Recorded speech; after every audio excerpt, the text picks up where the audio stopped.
Today, I'm going to talk about covert stuttering.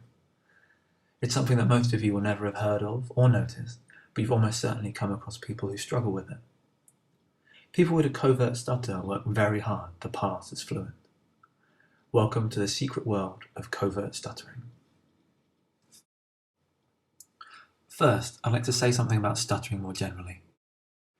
For people who don't stutter, it can be a strange experience to relate to.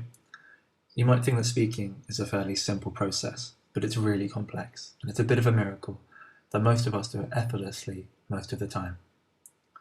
When someone stutters, they're not panicking or rushing, and no amount of telling them to calm down or slow down is probably going to help. It's a neurological thing. People who stutter are, in the words of Dr. Scott Yaris, simply doing the best they can with a neurological system that is not wired for the production of smooth speech. To be clear, we're not talking about the kind of stuttering that you see in movies, with lots of repetitions and prolongations of sounds. Covert stuttering is, for the most part, completely invisible, and yet it can be just as debilitating as more obvious kinds of stuttering. In covert stuttering, the person has learnt to avoid stuttering, often looking ahead to the words they want to say and changing them to similar but different words where they think they won't stutter. Maybe you're in a restaurant, and instead of asking for pizza, you choose to ask for soup because you think you're less likely to stutter. That might seem like a small thing, but this constant word swapping is frustrating and can stop you saying what you really want to say and expressing your identity. Not only that, but this swerving between words can be really exhausting.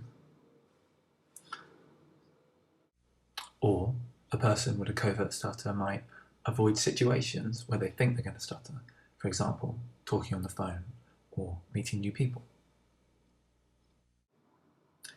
We can think of all types of stuttering, as first suggested by Joseph Sheehan, like an iceberg.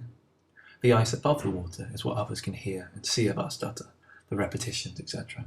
But the ice under the water, which is much bigger, represents all the ways that stuttering can affect us internally, how it can undermine our confidence and make us avoid words and situations. People with a covert stutter have a lot going on under the water, and they're working hard to keep it out of sight. So while you might look at a friend or a colleague and think they're totally fluent and fine about speaking, it could be more like this on the inside. The fact that we, as people with covert stutters, are so good at hiding the problem means that it's not generally understood. It's not uncommon for people with covert stutters to not even tell their husbands or wives that they stutter. For many people, the strain of hiding their stuttering eventually becomes as challenging, if not worse, than stuttering openly. It can be really helpful for people with a covert stutter to begin to talk with those around them about it, but it's not an easy thing to do. If you'd like to learn more about covert stuttering and the kinds of help that are available for it, click the link below to read a summary on the British Stammering Association website.